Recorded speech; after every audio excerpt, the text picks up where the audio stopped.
Bom dia, boa tarde ou boa noite, dependendo do horário em que você está assistindo esta videoaula. Mais uma videoaula de Química aqui no canal Pedro Sami. E nesta videoaula nós vamos estar corrigindo uma lista de exercícios de revisão que funcionou como trabalho do terceiro bimestre para os alunos do Colégio Andrade de Figueiredo, o CAF aqui de Macaé. Os alunos da segunda série estão estudando os seguintes assuntos: concentrações de soluções, misturas de soluções de mesmo soluto e solutos diferentes. E na parte de química orgânica, a gente vai estar estudando todas as funções oxigenadas, desde a sua identificação, nomenclatura, até também reações de esterificação, que é a reação entre um ácido carboxílico e um álcool. Extremamente densa e importante essa prova, então aconselho que todos que já receberam, certo, a lista novamente, porque vocês conseguirão estudar a prova tendo acesso à revisão impressa também, vocês possam estar conferindo o que vocês conseguiram fazer e não conseguiram fazer durante a aula desta segunda-feira.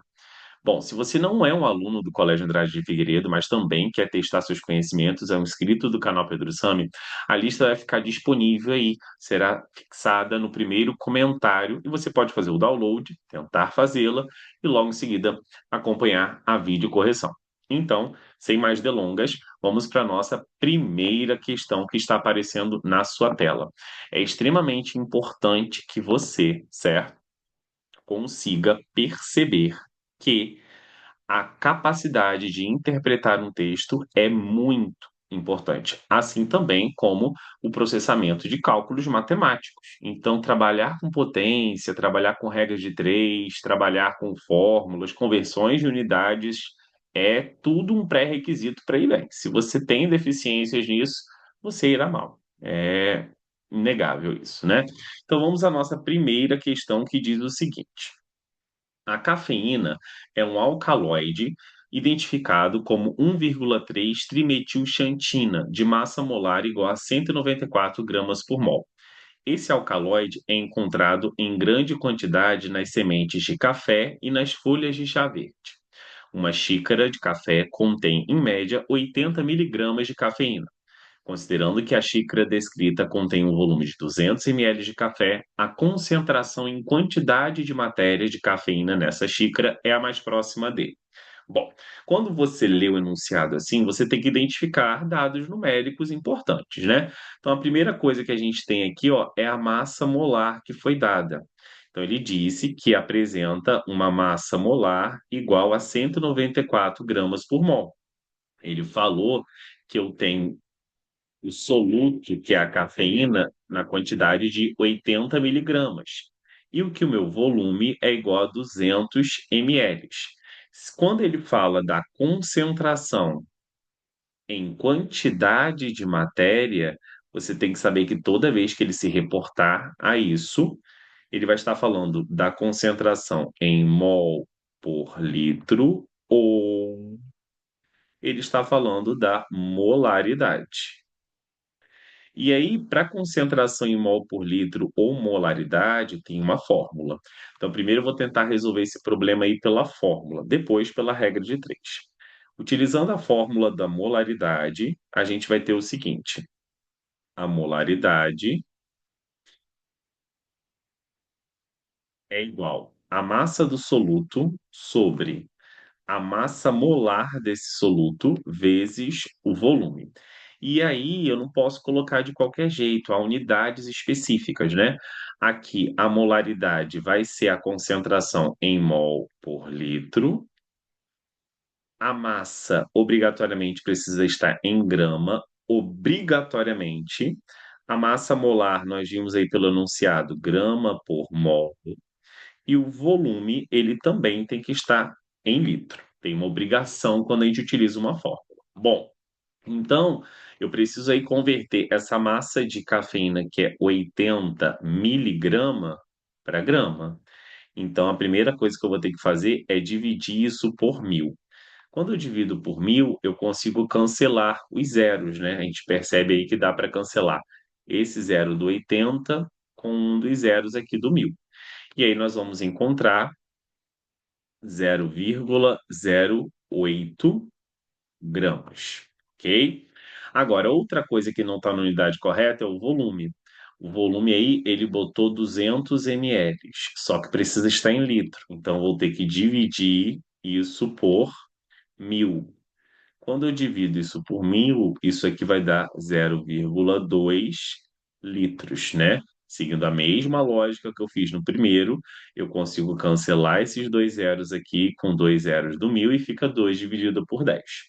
Agora que as coisas estão nas unidades que elas precisam estar, é só jogar na minha forma. Então vamos lá. Molaridade, que é o que eu quero descobrir. A massa, 0,08. Deixa eu economizar espaço aqui. 0,08 dividido pela massa molar, que é 194, vezes o volume, que é 0,2. O que que essa questão está pedindo? A mais próxima. Então, você pode aproximar ou manipular os dados para te ajudar. Bom, gente, vamos parar para pensar aqui, ó. 0,08 é a mesma coisa que 8 vezes 10 elevado a menos 2, correto? E aqui, ó, a gente tem uma outra jogada. Molaridade é igual a isso. 194 vezes 0,02, 10% de 194 é 19,4. Só multiplicar por 2, 38,8. Então aqui ficou 8 vezes 10 a menos 2 dividido por 38,8. Ainda não me ajuda, né? Então, eu preciso transformar isso em números que vão ser fáceis para eu fazer, porque eu não vou ter calculadora. Então, isso daqui a gente consegue transformar para 80 vezes 10 a menos 3. Quando eu transformo isso para 80 vezes 10 a menos 3, olha só. Molaridade, 80 vezes 10 a menos 3. E aqui embaixo, ó, eu posso aproximar isso para 40. Quando eu faço isso, a minha molaridade vai ser igual a. Eu posso cancelar o zero de cima e o zero de baixo, esse daqui com esse outro. Então fica 8 dividido por 4, 2 vezes 10 a menos 3. O quê? Mol por litro.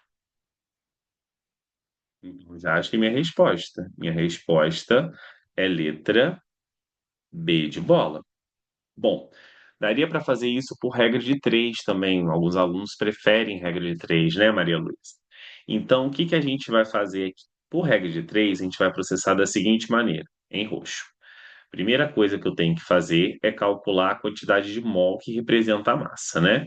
Então, olha só, um mol tem 194 gramas. Só que eu tenho uma massa de 0,08 gramas. Isso corresponde a x mol, ok? Novamente, a gente vai entrar num detalhe polêmico que é o cálculo. Então, olha aqui, ó. 194x vai ser igual a 0,08. Então, quer dizer que meu x vai ser igual a 0,08 nós já vimos, certo? É 80 vezes 10 elevado a menos 3. Só que 80 vezes 10 a menos 3 não nos ajuda, certo? Porque 80 dividido por 194 ainda é um número difícil. Então, isso aqui eu posso transformar em 800 vezes 10 elevado a menos 4. Aí já me ajuda. E esse 194 ele pode passar para cá como 200, porque eu também aproximei lá. Lembra? Lembra, é a mais próxima. Então aqui eu cancelo os zeros, e aí o meu x vai ser igual a 4 vezes 10 a menos 4 mol. Essa é a primeira etapa, quem vai fazer por regra de 3. Qual vai ser a segunda etapa? A segunda etapa, a gente vai ter que relacionar essa quantidade para 1000 ml, porque eu quero a concentração em mol por litro. A unidade já te diz o que que é, né? Então, a segunda etapa aqui é o seguinte: 4 vezes 10 a menos 4 mol é uma quantidade que está presente em 200 ml. Só que eu quero saber a quantidade que está em 1000 ml. Em 1000 ml, eu vou ter o quê?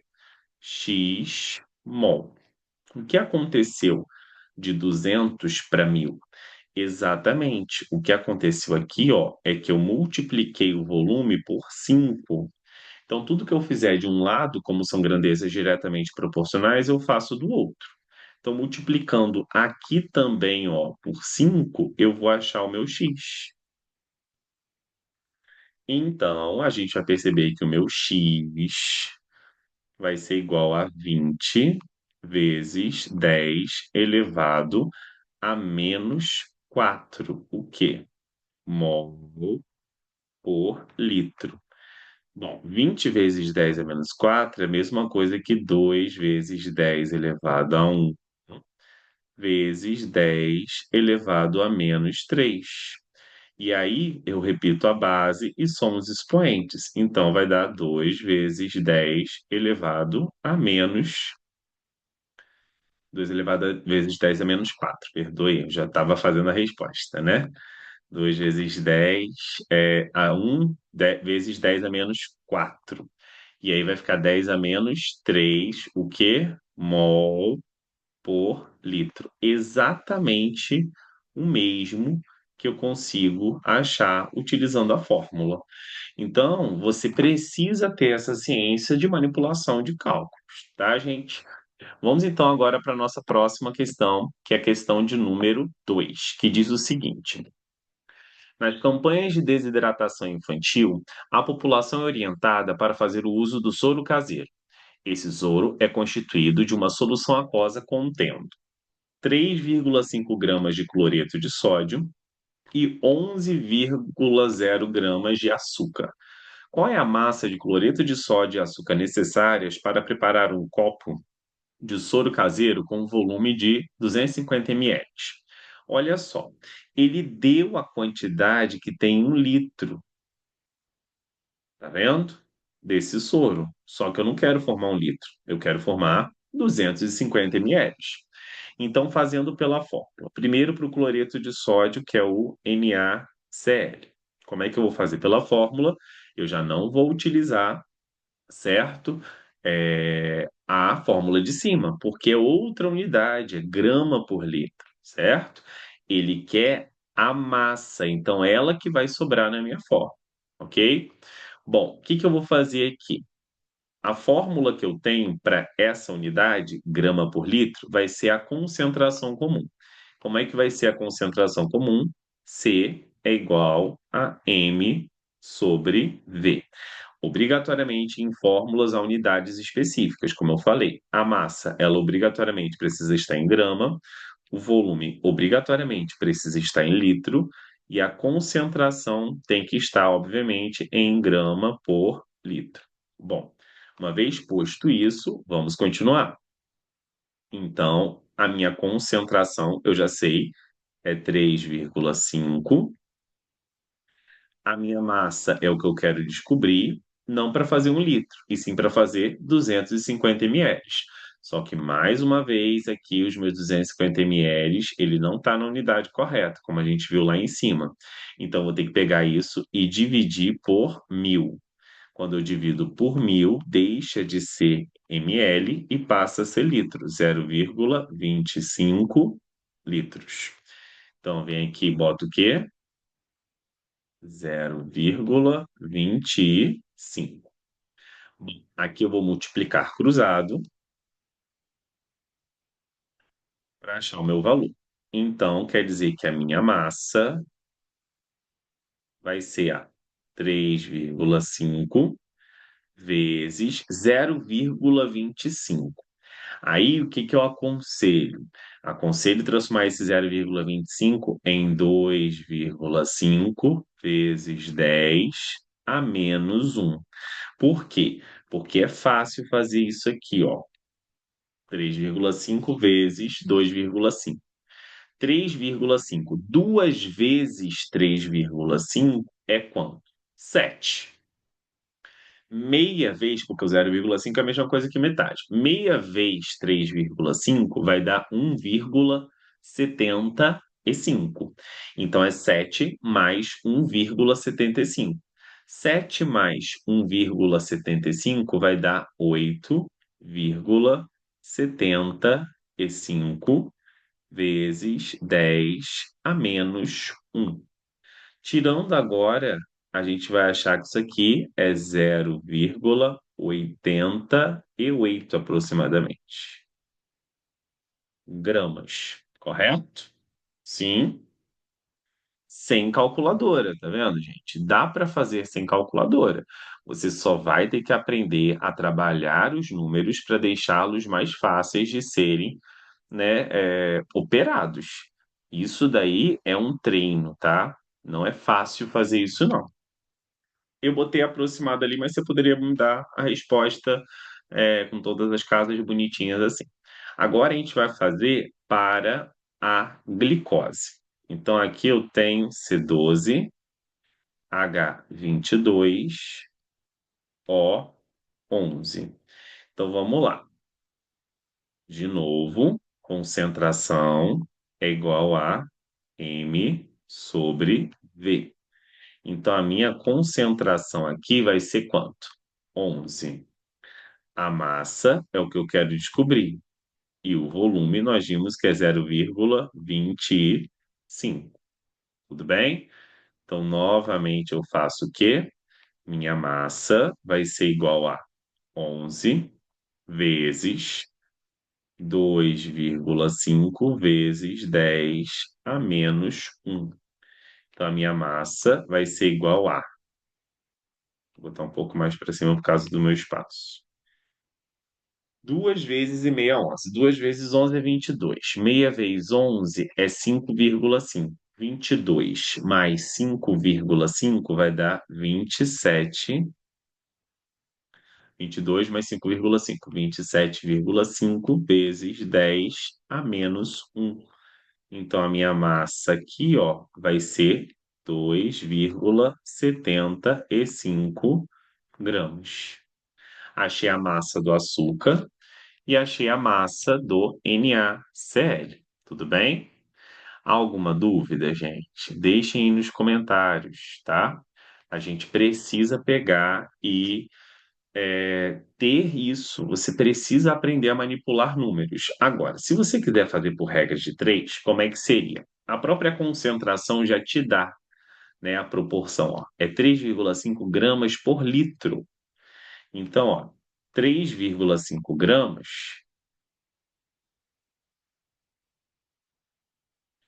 de NaCl estão presentes em 1.000 ml.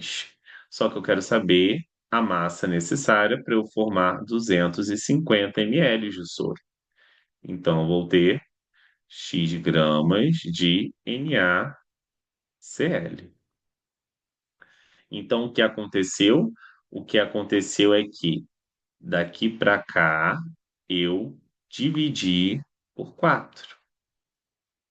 Então, aqui eu também faço a mesma coisa, divido por 4. Dividindo por 4, nós vamos encontrar ali aproximadamente a mesma massa. X vai ser igual a aproximadamente 0,88 gramas de NaCl.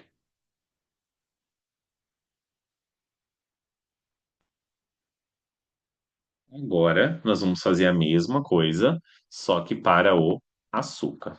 Ele disse que é 11 gramas por litro. Então, 11 gramas de açúcar, C12, H22, O11, eu tenho em 1000 ml, já que 1000 ml é 1 litro.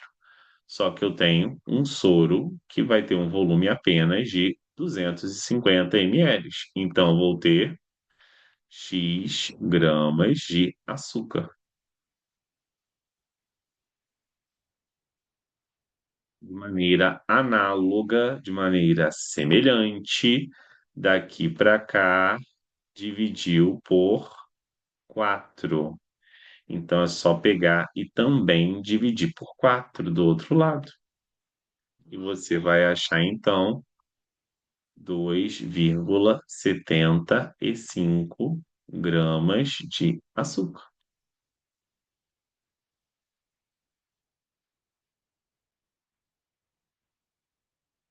Tá bom.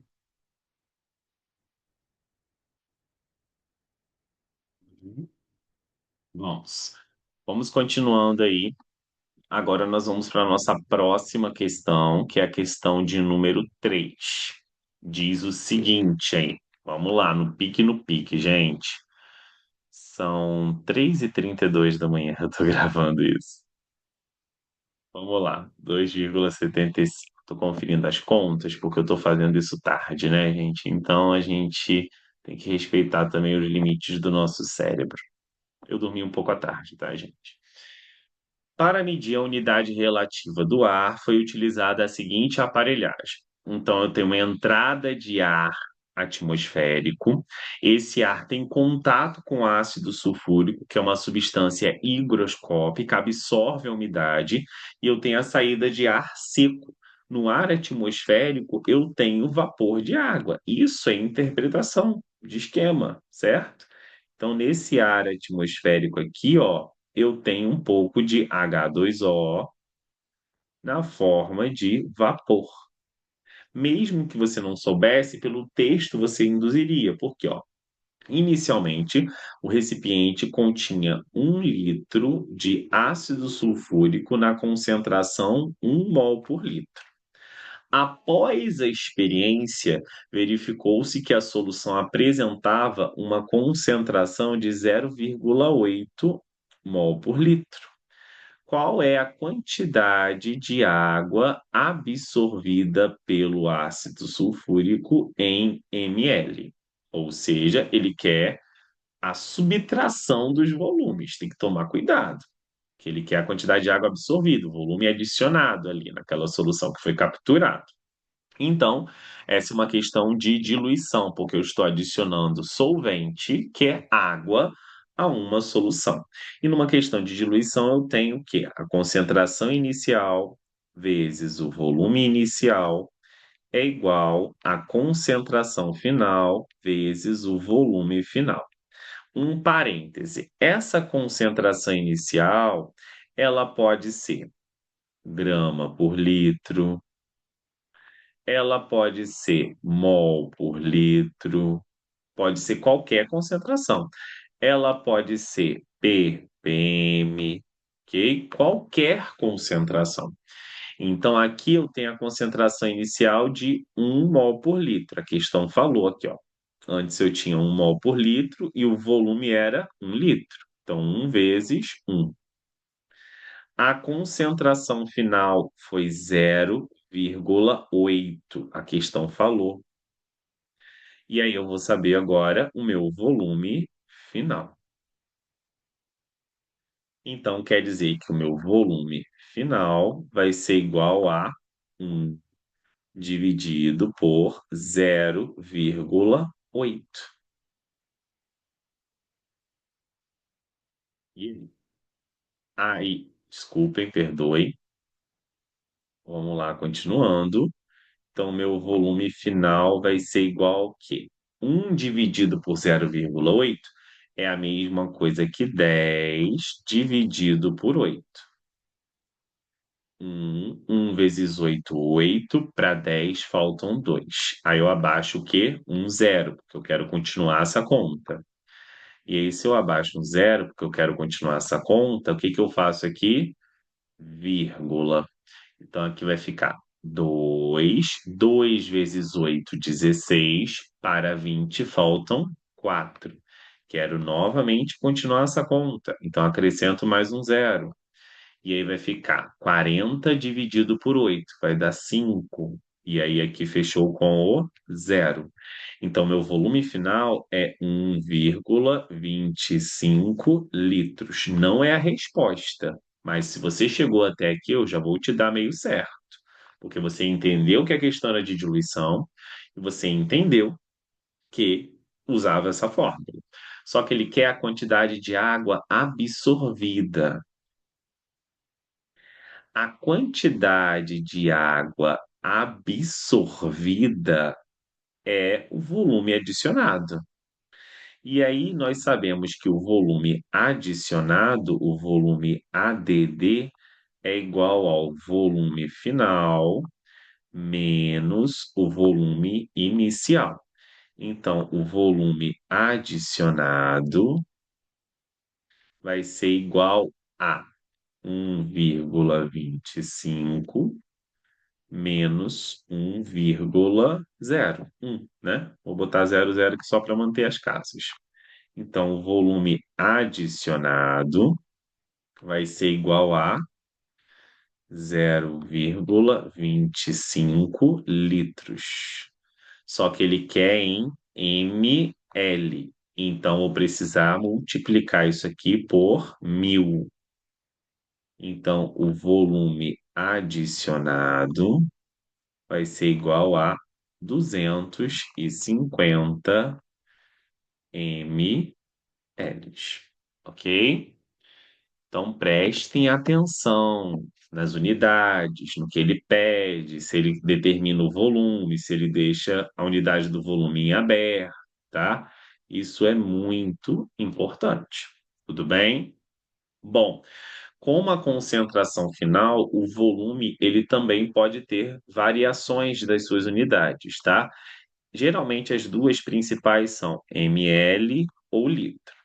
O que eu quero deixar claro? Se a concentração inicial foi grama por litro, a final também tem que ser grama por litro. Se a inicial foi mol por litro, a final também tem que ser mol por litro. Se o volume inicial foi dado em litro, o volume final, vocês percebam, eu descobri em litro. Se o volume inicial foi em ml, o volume final também é ml, ok?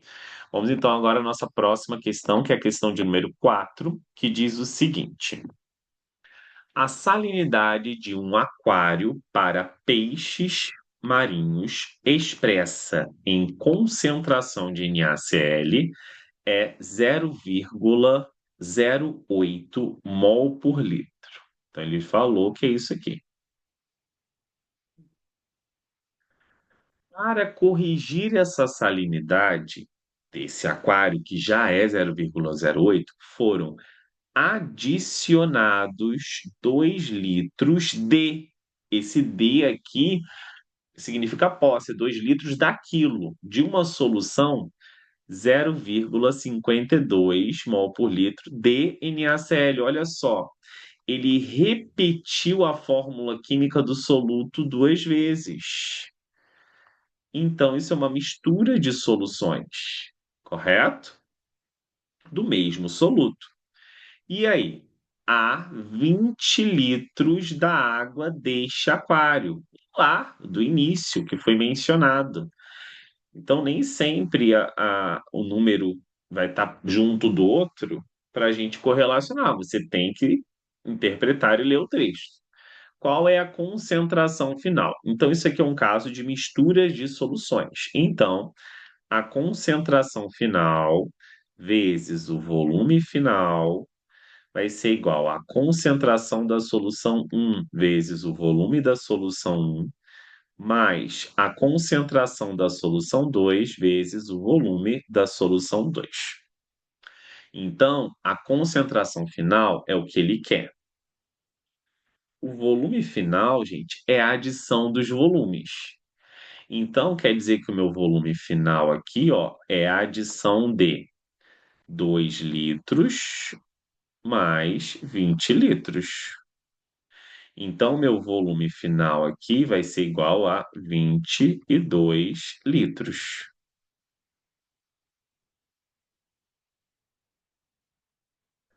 Aqui, ó, vezes 22. A minha concentração 1 é aquela do aquário, ó, 0,08. Quanto que tem esse aquário de litros? 20 litros, tá aqui, ó, deste aquário, 20.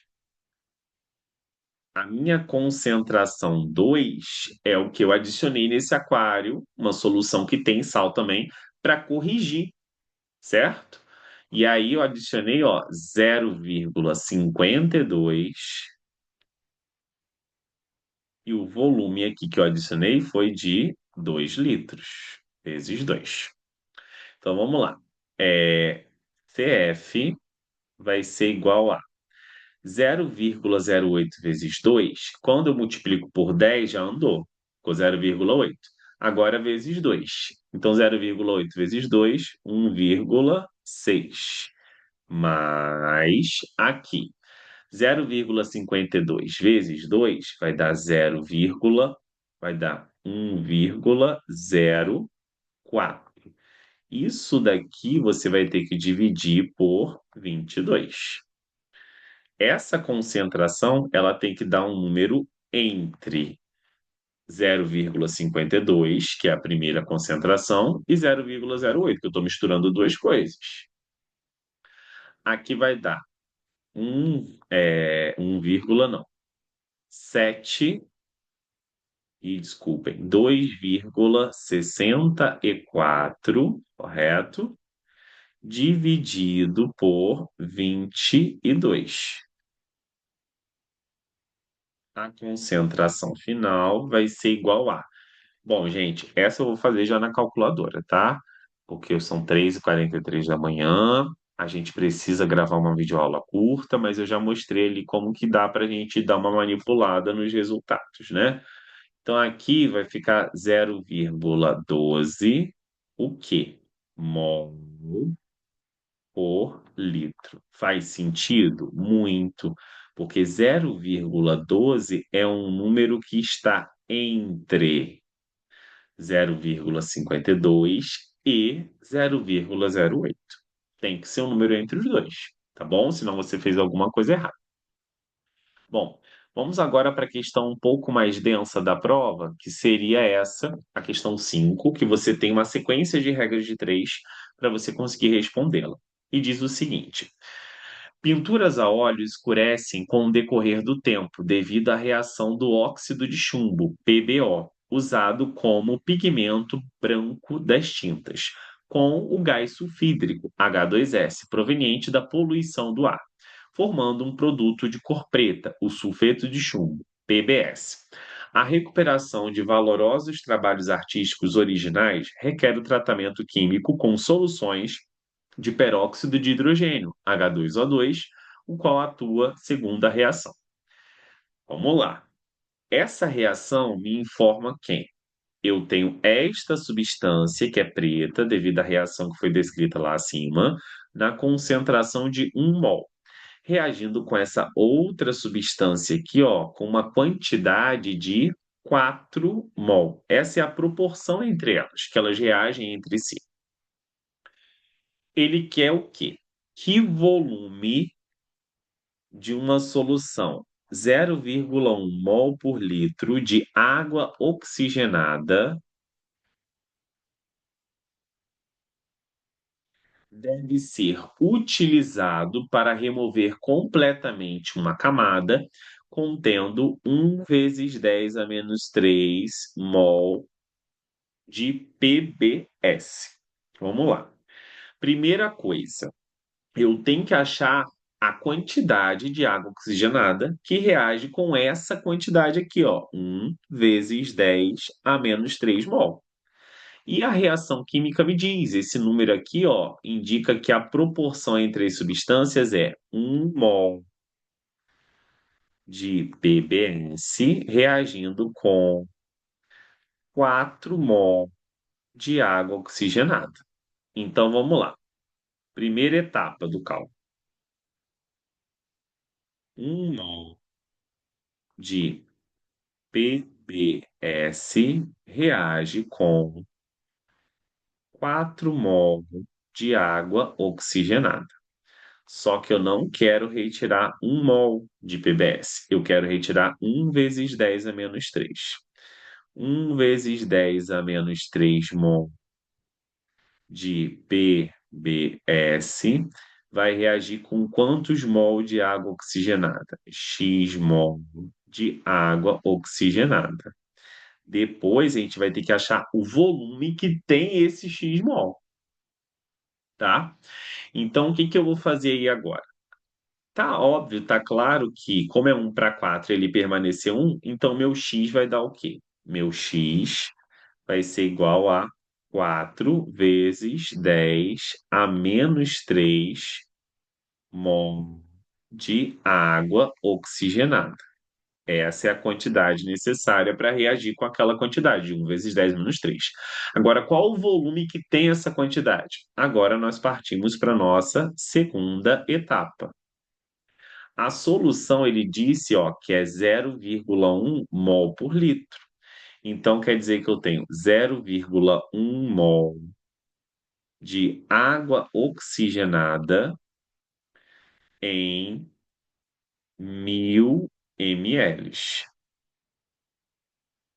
de solução. Só que eu não preciso de 0,1 mol. Eu preciso de 4 vezes 10 a menos 3 mol de água oxigenada. Então, qual é o volume que vai ter essa quantidade menor de mol? X ml de solução. O que eu faço aqui? Multiplico o cruzado, né? Então, vamos lá, multiplicando o cruzado. 0,1 vezes x, 0,1 x. 4 vezes 10 a menos 3, você vai multiplicar isso por 10 ao cubo, porque 1.000 é a mesma coisa que 10 ao cubo. 0,1 x vai ser igual a... Você cancela,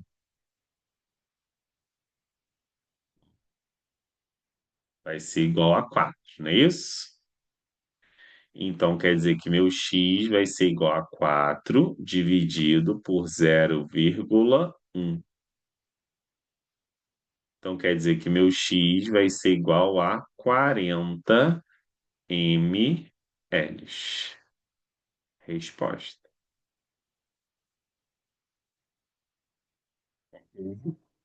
Bom, vamos então agora à nossa próxima questão, que é a questão de número 6. Vamos lá. A minha câmera tá meio brilhando, né? Às vezes, quando eu tô pegando. Ah, espero que seja Deus me iluminando, porque gravar 3h40 da manhã tá difícil, né, gente? Eu vou dar aula às 7 horas.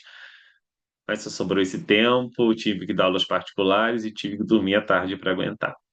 2 horinhas só, né? Vamos lá, questão 6. Agora já começa as questões de química orgânica. A presença de certos grupos funcionais em alguns compostos é responsável pela sensação ardente, adstringente e refrescante, também denominados sabores que sentimos quando ingerimos determinados alimentos. A estrutura a seguir refere-se ao gingerol, substância encontrada no gengibre, responsável pela sensação ardente quando ingerida. Dê um nome e as funções. Dê um nome das, tá? Aqui faltou um D. Dê o nome das funções oxigenadas presentes no gingerol.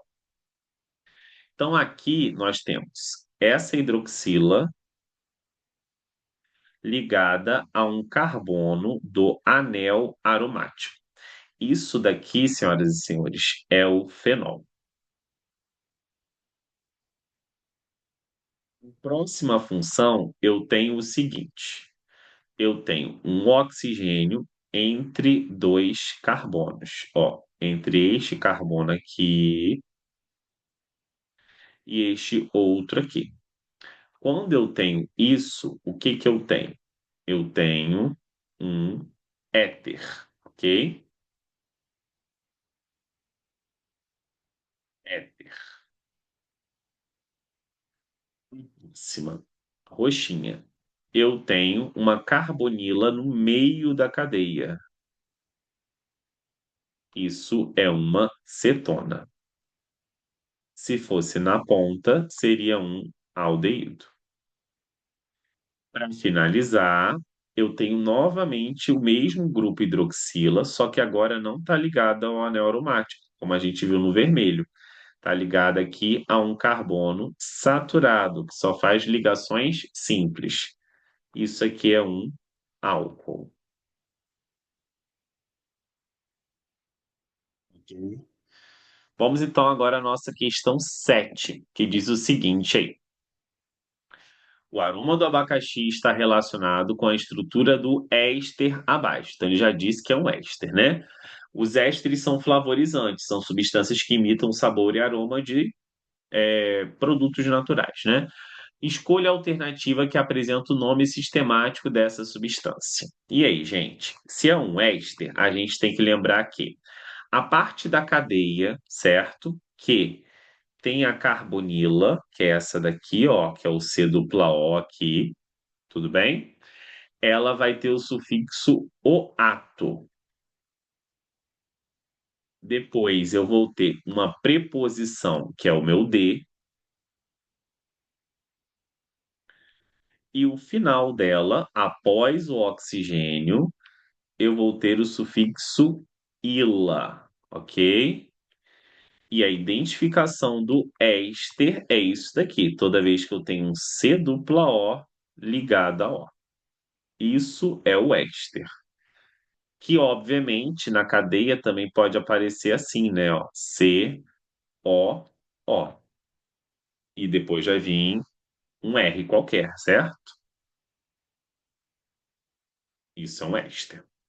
E aí, nome. Então, aqui a gente vai ver a quantidade de carbonos. Então, aqui eu tenho um, dois, três, quatro. Se são quatro, aqui vai ser butano ato. Aí eu coloco a preposição de.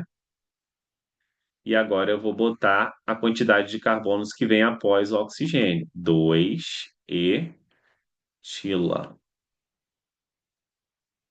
Butanoato de etila é a minha letra B de bola, ok? Vamos então à nossa próxima questão, que é a questão de número 8, que diz o seguinte: considere as estruturas moleculares do naftaleno e da decalina, representadas pelas fórmulas abaixo. Substituindo em ambas as moléculas um átomo de hidrogênio por uma hidroxila, obtém-se os dois compostos que pertencem respectivamente às funções. Então, nós já vimos isso lá em cima, né? Quando eu substituo aqui um hidrogênio e coloco um OH aqui, ó, vou botar aqui um OH, eu tenho uma hidroxila ligada a um anel aromático. Agora, quando eu substituo um dos hidrogênios aqui por OH, eu tenho hidroxila ligada a um carbono saturado. Quando é a hidroxila ligada ao anel aromático, isso daqui dá origem ao fenol. E isso daqui, quando a hidroxila está ligada a um carbono saturado, ó, não tem as duplas alternadas ou não tem o círculozinho do anel aromático, isso aqui é um álcool. Apareceu aí enol também. O enol seria se eu tivesse isso daqui, ó. Não é anel aromático, mas eu tenho carbonos fazendo uma dupla. E aí, se eu tiver a hidroxila ligado a esses carbonos que fazem uma dupla, a um desses carbonos, como é o caso daqui, isso é um enol. Aqui vocês percebam que eu tenho o grupamento hidroxila ligado a um carbono que faz a ligação dupla, ó, a esse daqui, correto? Isso é um enol, ok? Então aqui seria fenol e álcool, letra C de casa. Vamos então agora à nossa próxima questão, que é a questão de número 9, que é a questão mais intensa de química orgânica, né? Que diz o seguinte aí: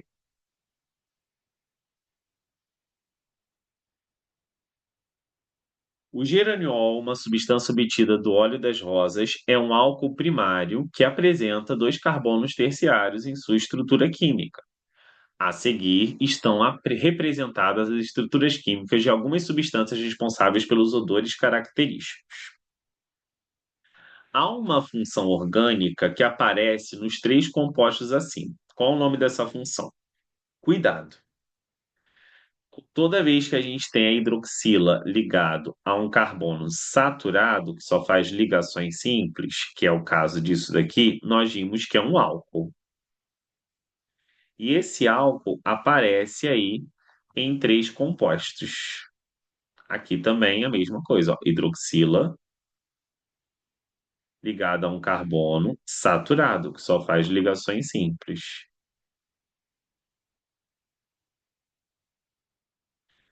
Hidroxila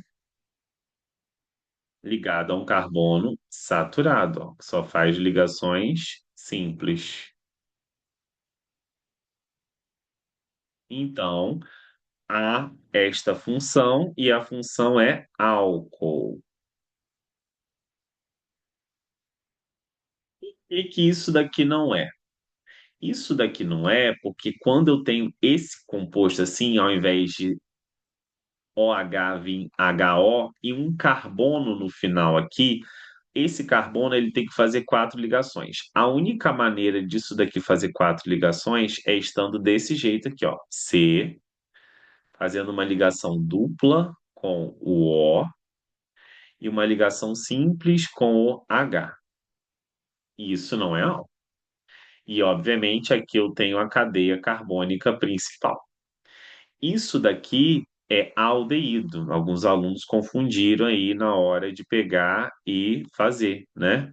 A questão só pediu para identificar a função que está presente nos três. Estou sinalizando que isso não é álcool, tá, gente?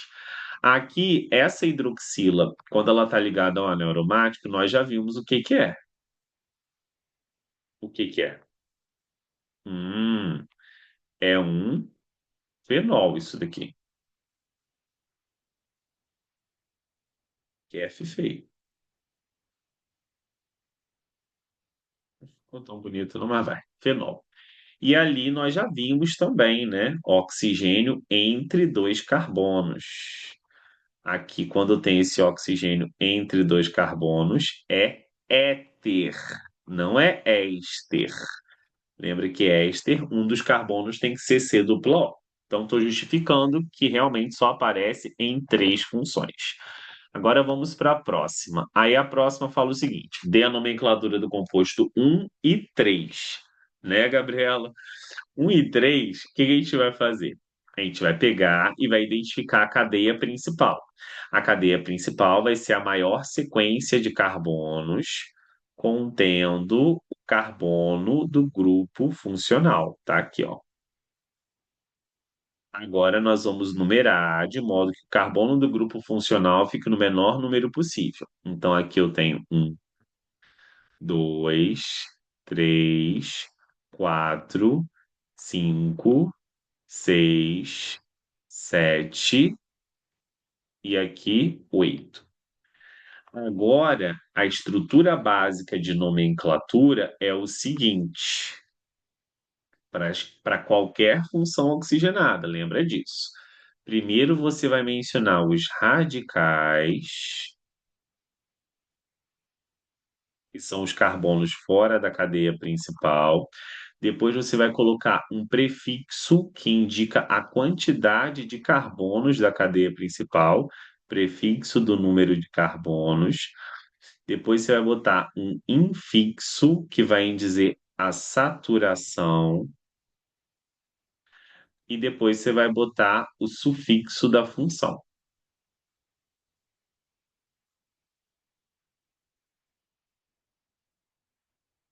Certo?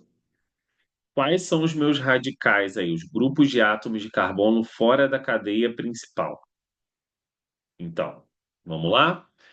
Isso daqui, ó, só tem um carbono e isso também só tem um carbono. Se esses dois só têm um carbono, eles são metil.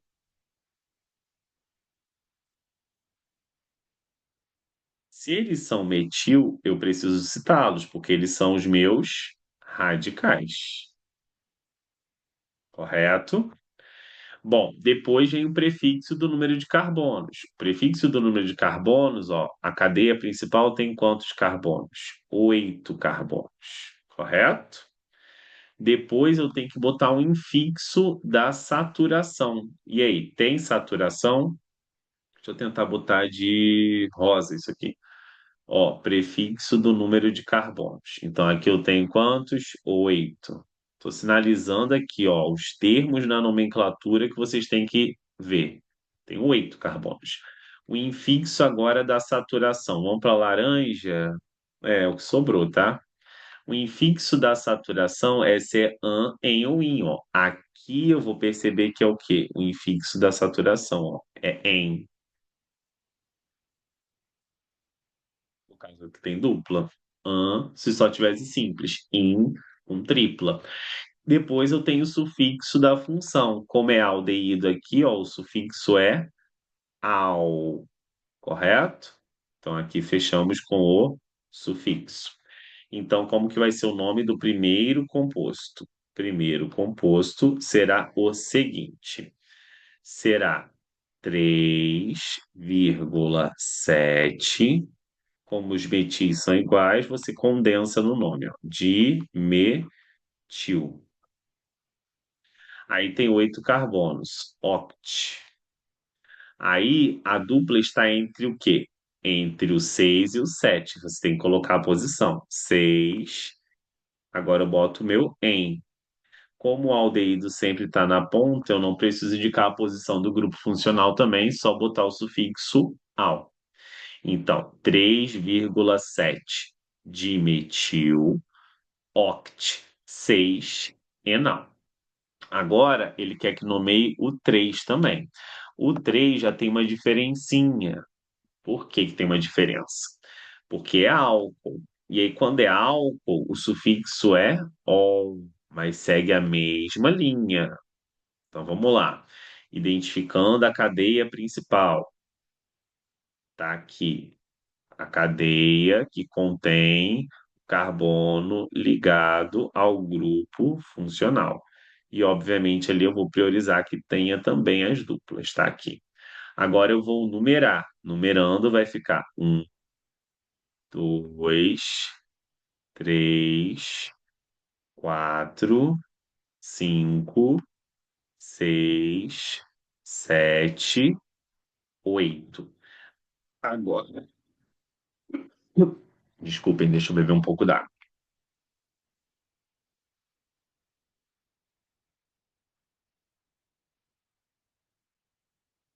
Ótimo. Já é a segunda videoaula, tô gravando para a segunda série, já gravei da terceira. Agora os radicais, né? Então aqui eu tenho o quê? Metil. E aqui novamente eu tenho quem? Metil de novo. Então vai ficar bem parecido com a outra, né? Vamos lá, então. Composto 3. Ó, aqui eu tenho que lembrar que a quantidade de carbonos também é 8. Aqui eu tenho que lembrar que, ao invés de ter uma dupla, eu tenho duas.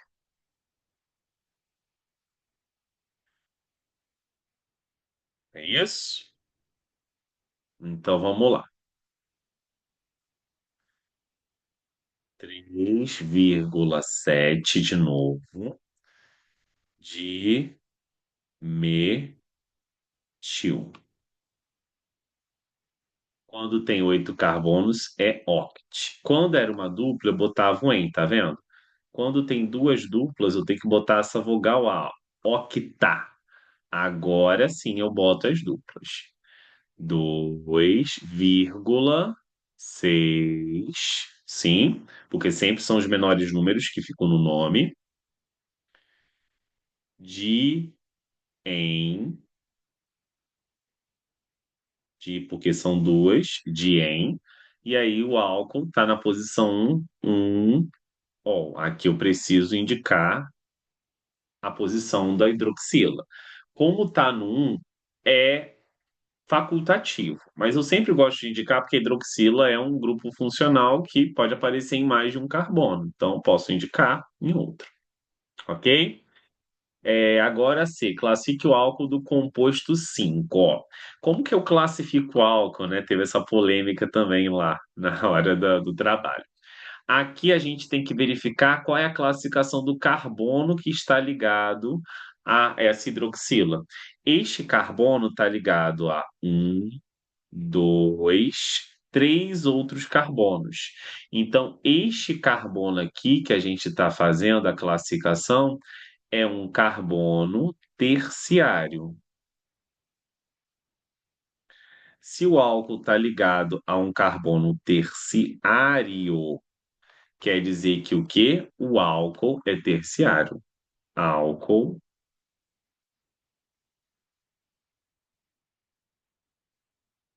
terciário.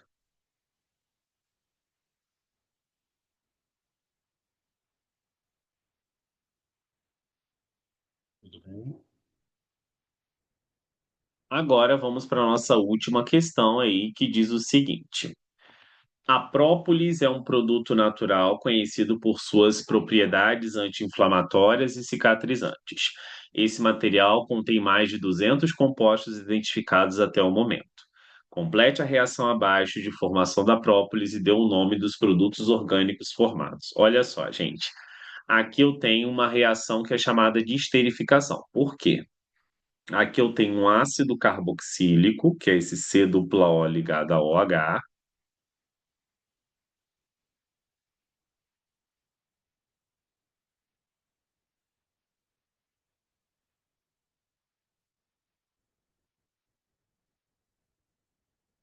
e eu também tenho, né, um álcool, correto?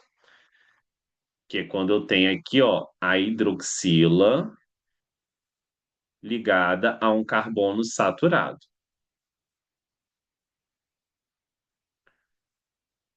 Toda vez que eu tenho um ácido carboxílico mais álcool, vai formar o meu éster mais água.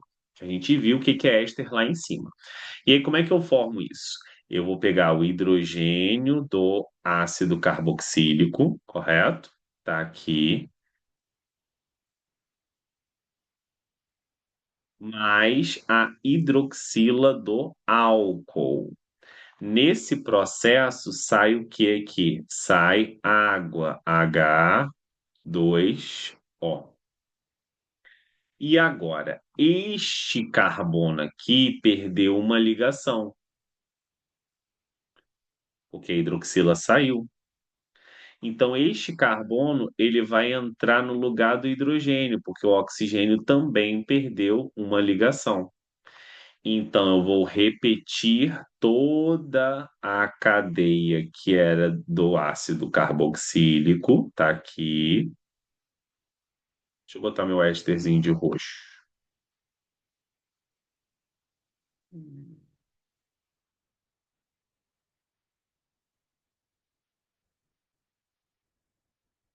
Roxo é conexão com a espiritualidade, a calma, a temperança, tudo que nós precisamos para fazer uma prova dessa. Correto? Tá? Meu anel aromático. Agora eu vou repetir C dupla O, e aí depois eu tenho um O. Ó. Depois eu vou ter o quê? O CH2 e o CH3, ó. C. Vou ter que até botar minha água um pouco para cá. Fiquei sem espaço. CH2 ligado a CH3. Então aqui, ó, mais H2O.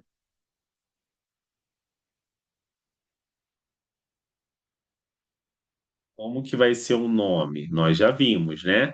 A parte que tem a cadeia do carbono, que é isso aqui, é com que? O ato. Coloco a preposição de,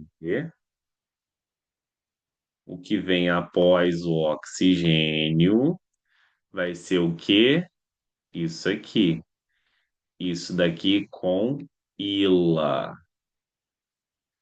Então, isso aqui vai ser o benzeno. Então, é o benzoato